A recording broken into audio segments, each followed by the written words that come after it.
Boa tarde, pessoal, tudo bem? Vamos aqui para mais uma aula do cursinho Drummond de Geografia com o professor Selmo, sou professor de Geografia da Unidade Tatuapé, e vamos aqui para mais uma das nossas aulas para tentar facilitar, descomplicar um pouquinho da geografia aí, tá? O nosso principal objetivo é que vocês assistem, gostem, dê seus likes e que possa estar contribuindo um pouquinho aí para os seus estudos aí, beleza? Olha, o nosso tema da aula de hoje é estrutura populacional. Vamos discutir um pouquinho sobre as diferenças estruturais quanto a aspectos populacionais desde a década de 60 até os dias atuais. O que vem mudando quanto à estrutura populacional, quanto IDH, quanto taxa de natalidade, taxa de mortalidade e as suas implicações, tá? Para uma questão tanto para a economia, processo de industrialização, emprego, desemprego, tá? Sobre isso é a nossa aula de hoje, tá? Espero que possamos estar contribuindo e que vocês possam aí estar gostando, tá? Não esqueçam de se inscrever no canal e dar a sua like. Só um minutinho que eu vou estar colocando aqui para vocês, transmitindo a nossa aula de hoje aqui.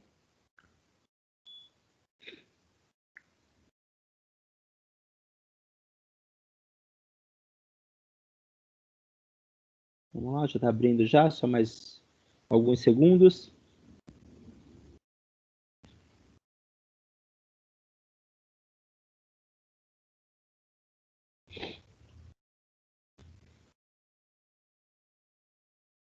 Pronto. Então vamos lá, pessoal. Aqui, ó, aspecto quanto à estrutura populacional, beleza? Quando a gente fala de estrutura populacional, nós estamos falando do aspecto demográfico, tá? Da demografia. E o que esse aspecto demográfico vem a mostrar quanto à alteração que se houve ao longo das décadas? Olha aí essa imagem, nós temos 4 imagens, tá? Nós temos uma imagem de uma família década de 60, de uma família década de 80, 2000 e 2020. E o que nós podemos observar quanto a aspectos demográficos desta constituição de família, dessa concepção de família, ao longo aí destes 60 anos, tá? Observe que na primeira imagem você tem uma mãe carregando um bebê no seu carrinho, grávida de outro bebê, tá? E com outras 3 crianças aí, literalmente uma escadinha. Quando nós vamos para a década de 80, vocês observem que essa mulher já não está mais grávida, ela carrega um bebê no colo, um bebê no carrinho, mas em vez de 3 crianças, tá, já concebidas fora do carrinho, ela tem mais 2, tá? E não mais 3 quanto na primeira imagem, nem está grávida quanto a primeira imagem. Quando você já pega a família do ano 2000, você já vê essa mãe, não tem mais nenhum bebê pequeno, ela tem 2 filhos, já com uma idade aí nenhum mais de colo, nenhum de carrinho. E quando você pega 2020, você pega essa mãe com apenas um filho.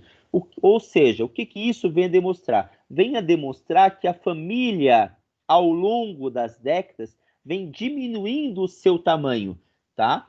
Nós não temos mais aquelas famílias com 3, 4, 5 filhos, aí como, por exemplo, na primeira imagem da década de 60.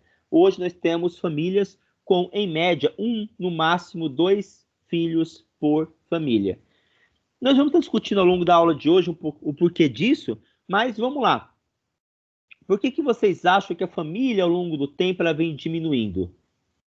Vamos lá, um de cada vez.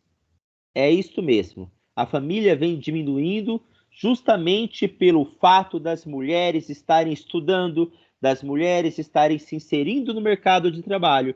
Então, a partir do momento que esta mulher deixa de ser apenas deixa de ter apenas o papel de mãe, de esposa, ela passa a ser ela quanto pessoa, ela quanto profissional, então ela vai estudar, ela vai se colocar no mercado de trabalho e estudando, se colocando no mercado de trabalho, ela tem menos tempo para pensar em ser esposa e menos tempo ainda para pensar em ser mãe. Então ela acaba se casando mais tarde, ela acaba se assim optar por ter filhos, ela vai optar por ter filhos mais tarde e acaba tendo um, no máximo 2 filhos por família. Então é justamente isso, pela mulher estar se colocando no mercado de trabalho, mas vamos estar discutindo um pouquinho mais isso, beleza?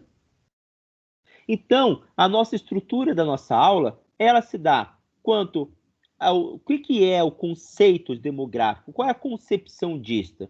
Como que vem se dando esse crescimento demográfico?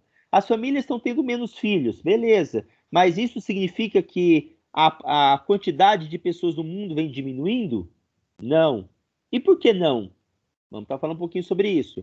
Quais são as fases desse crescimento demográfico? E quais são as principais teorias demográficas que vêm se dando, tá? Então vamos tentar discutir brevemente. Nós só temos 30 minutos, então vamos lá.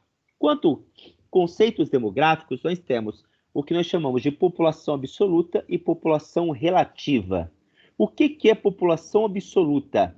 É o total de habitantes de um determinado local, seja isso país, cidade ou região, um bairro, tá? Então, quando você tem uma população absoluta, um total de habitantes muito grande, nós falamos que esse país ele é populoso demais. Um exemplo disso é a própria China e a própria Índia, já que só a China tem aí praticamente 1/5 da população mundial, tá? E a Índia um pouco menos. Então, tanto a China quanto a Índia, nós falamos que são locais, países populosos. Como assim populosos? O total de habitantes deste país, ele é extremamente numeroso, tá?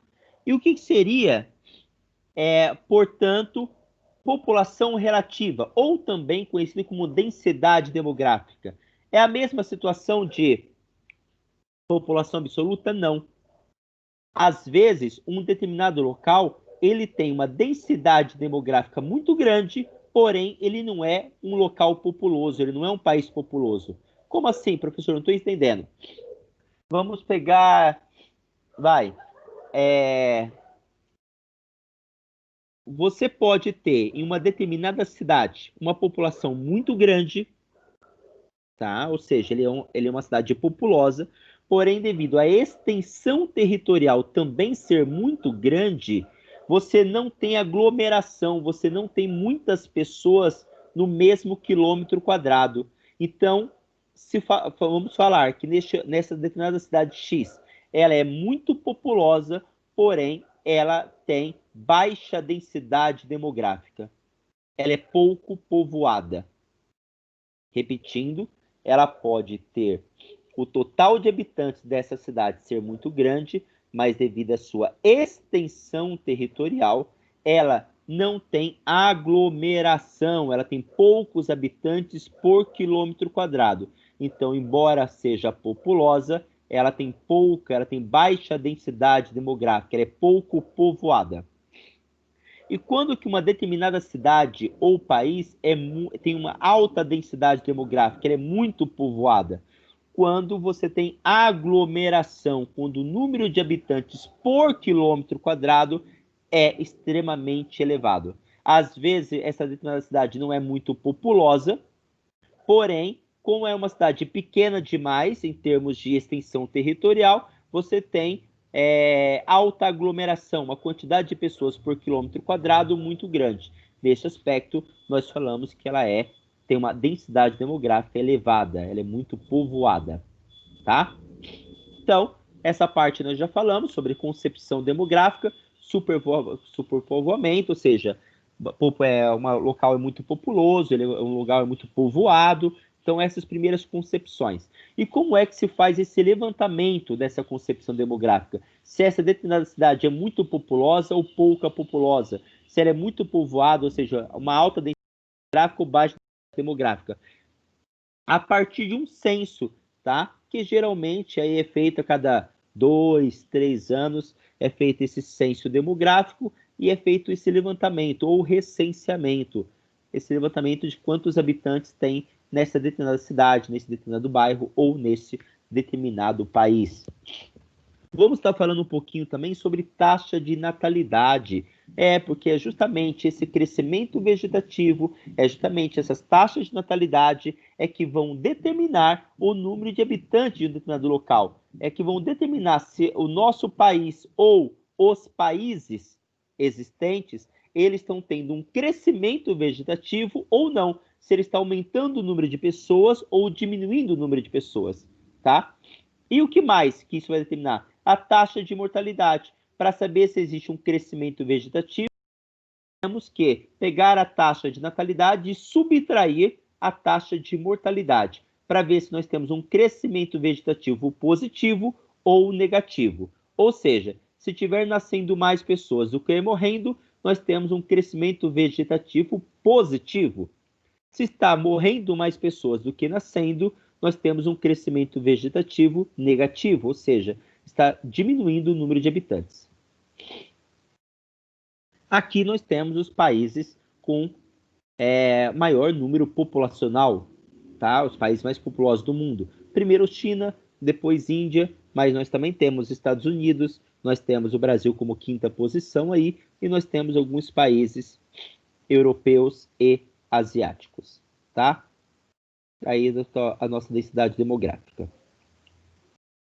Aqui uma imagem da Índia, só para vocês verem a aglomeração. A Índia é um local extremamente populoso e extremamente povoado. Um detalhe para ver se vocês prestarem atenção em populoso e povoado. A China é mais populosa do que a Índia, porém a Índia é mais povoada do que a China. Por que seria isto? Só para ver se vocês estão prestando atenção. Beleza, é isso mesmo. É porque a Índia ela tem uma concentração de pessoas por quilômetro quadrado superior à China. Por isso que, embora a China seja mais populosa, a Índia é mais povoada, tá? E o nosso crescimento demográfico, ele vem se elevando, tá?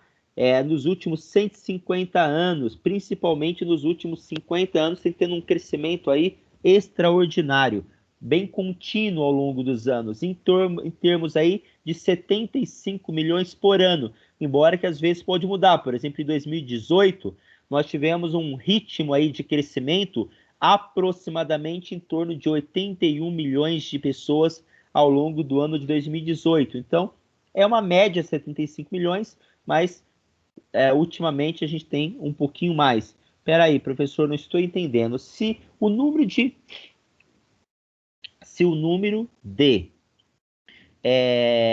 filhos por família vem diminuindo, como é que vem tendo um aumento? Porque, novamente, vem diminuindo da década de 90 para cá. Mas vamos lembrar que até meados da década de 80 se tinha ainda em média de 3 filhos por família. Essas pessoas cresceram. Essas pessoas cresceram, tudo bem, hoje optam por ter menos filhos, tá?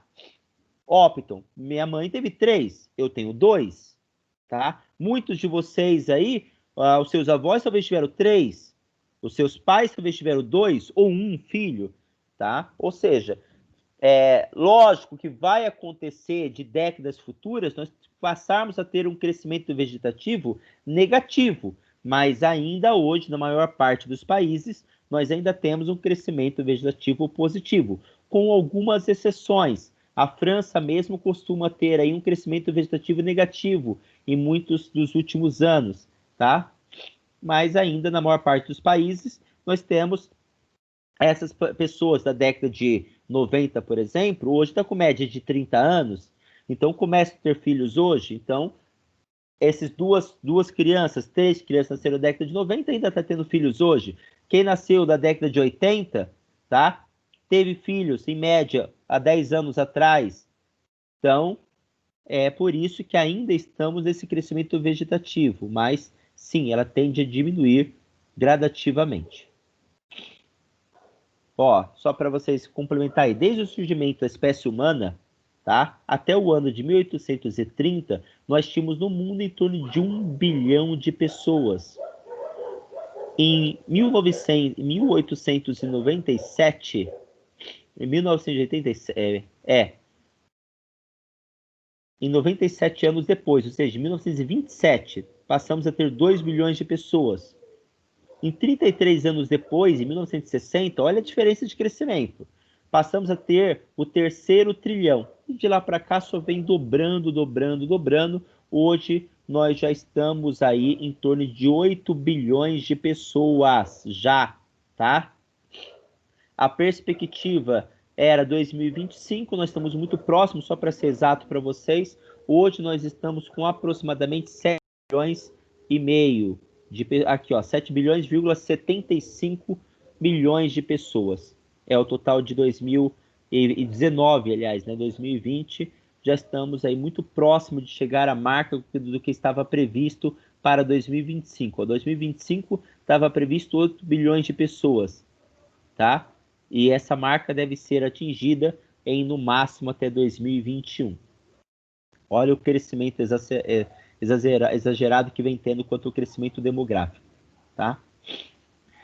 E esse crescimento, essas fases, como se deu essas fases?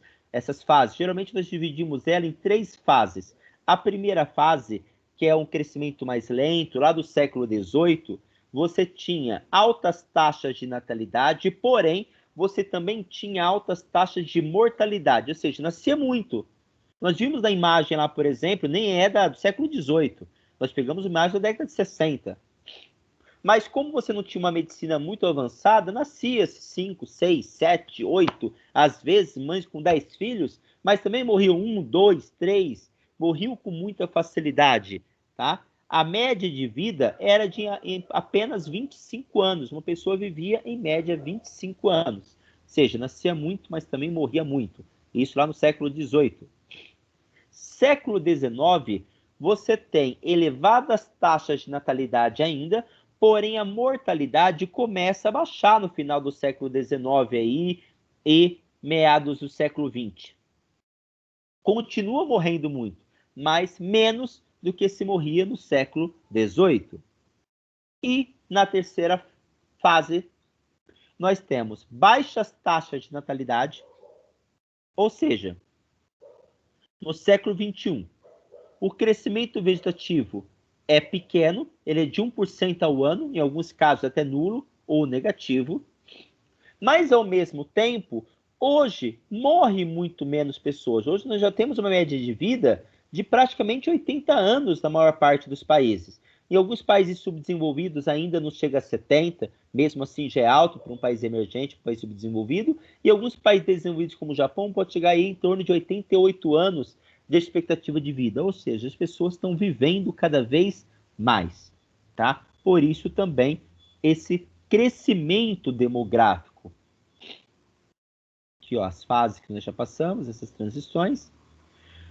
Outra mudança que eu acabei de falar agora, tá? Que eu falei que hoje as pessoas estão vivendo mais. Observe essas pirâmides etárias, da primeira para a última, e o que nós podemos observar? Que na primeira você tinha praticamente uma pirâmide perfeita, aonde na parte mais alta você tinha o envelhecimento populacional, e na parte mais baixa, a parte verde, a base, você tinha taxa de natalidade, nascimento, nascia-se muito, porém ia afunilando porque as pessoas iam envelhecendo e morrendo.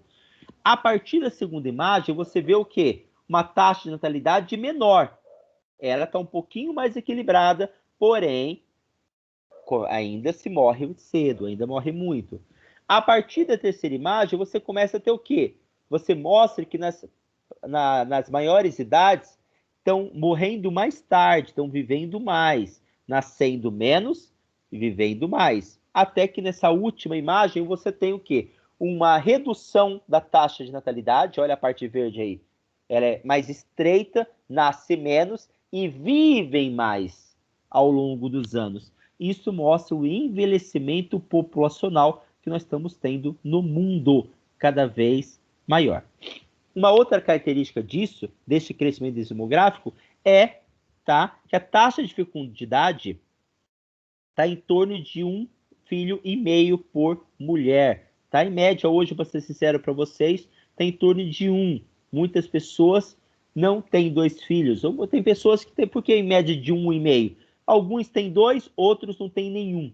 Tá? Então, por isso, fica em 1,2, 1,5 a média de filhos por mulher hoje? Porque eu já falei lá no começo, né? A partir do momento que vocês, meninas da sala, estão aqui neste momento prestando atenção na aula, é porque vocês querem um futuro, vocês querem passar numa faculdade, querem fazer uma faculdade. A última coisa que vocês estão pensando neste momento é: ah, eu vou casar o ano que vem, estou terminando o terceiro ano do médio, eu já vou casar o ano que vem e vou ter filhos. Tenho quase certeza absoluta que praticamente nenhuma de vocês está pensando nisso neste momento. Estão pensando o quê? Em estudar, estão pensando em trabalhar, estão pensando em ser mulheres bem-sucedidas para depois, talvez, um dia, uma hora, talvez, quem sabe, casar e ter filhos.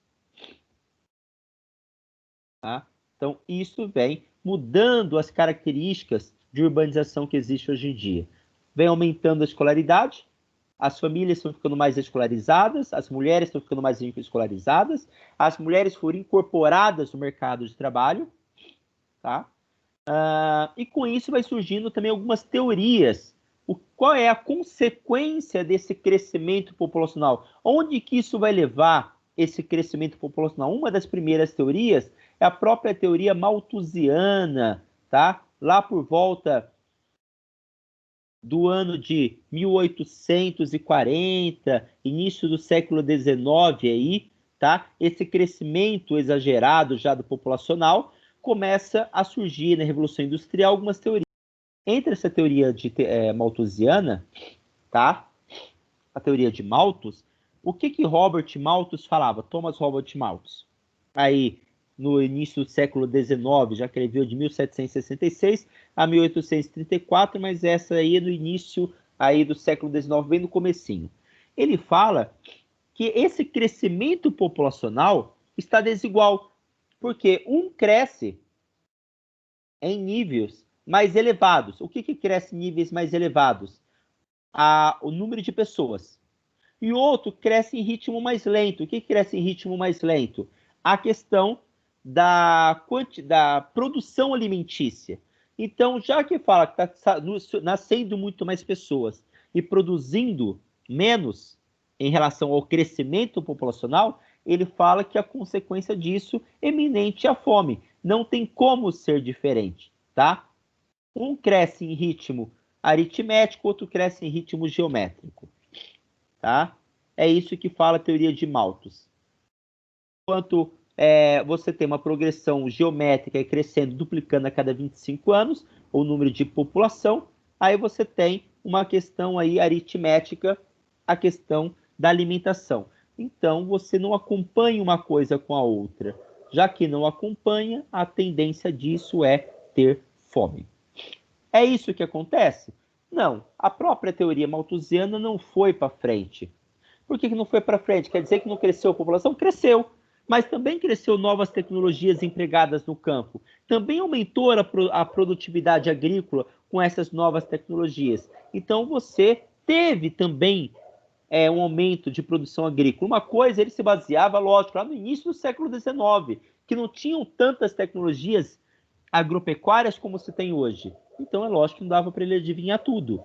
Por isso que ele teve uma teoria lá no início do século XIX, uma teoria científica, porém, uma teoria científica que com mudanças também científicas, estruturais, tecnológicas, você também passou a ter um grande aumento também da produção agropecuária.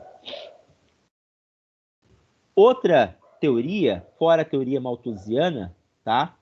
Aqui, ó, já falamos teoria malthusiana, é a teoria neomalthusiana.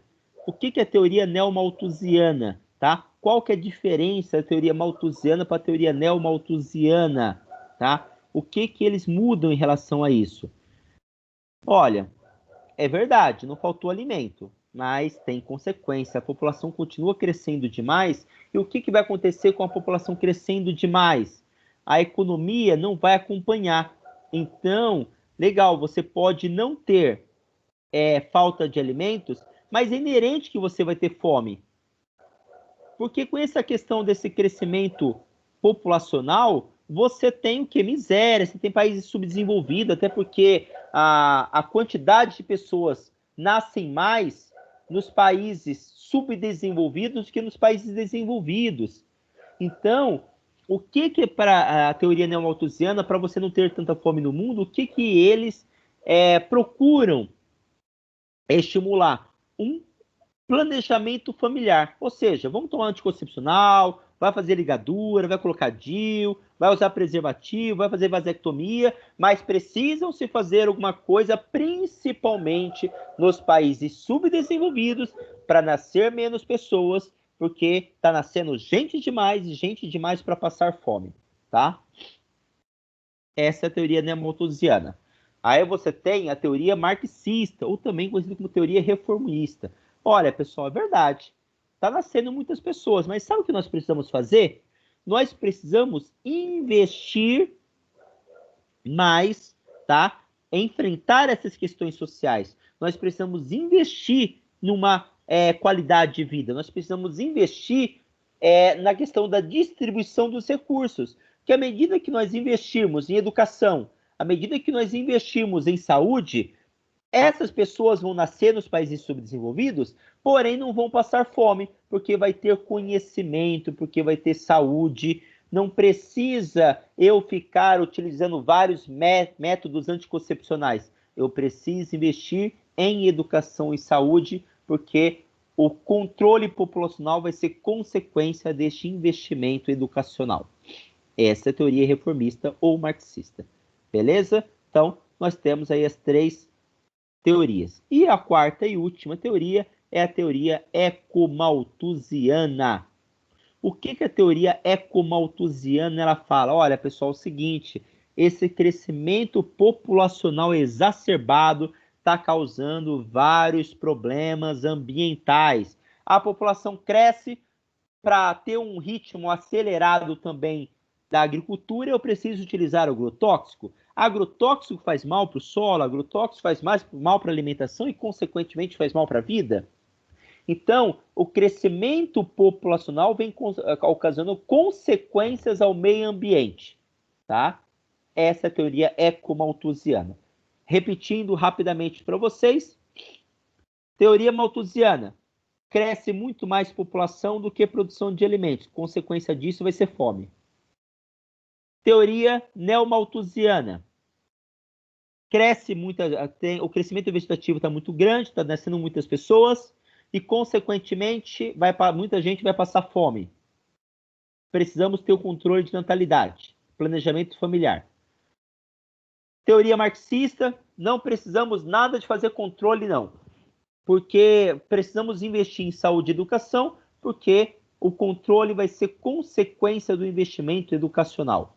E a última, teoria ecomalthusiana, olha, está nascendo muita gente, porém, isso está causando sérios problemas ambientais, porque com o crescimento populacional, precisamos utilizar agrotóxico para a produção desenvolver mais rápido, e com isso, estamos prejudicando o solo e prejudicando o meio ambiente, tá? Essa já é a teoria ecomalthusiana. Tudo bem, pessoal? Espero que possa ter ajudado um pouquinho com vocês, ter contribuído um pouquinho com vocês com a nossa aula de hoje, tá? Assistam, se inscrevam no canal, dê a sua like, deixe seus comentários e até a próxima semana com mais uma aula de geografia. Beleza? Até mais, muito obrigado.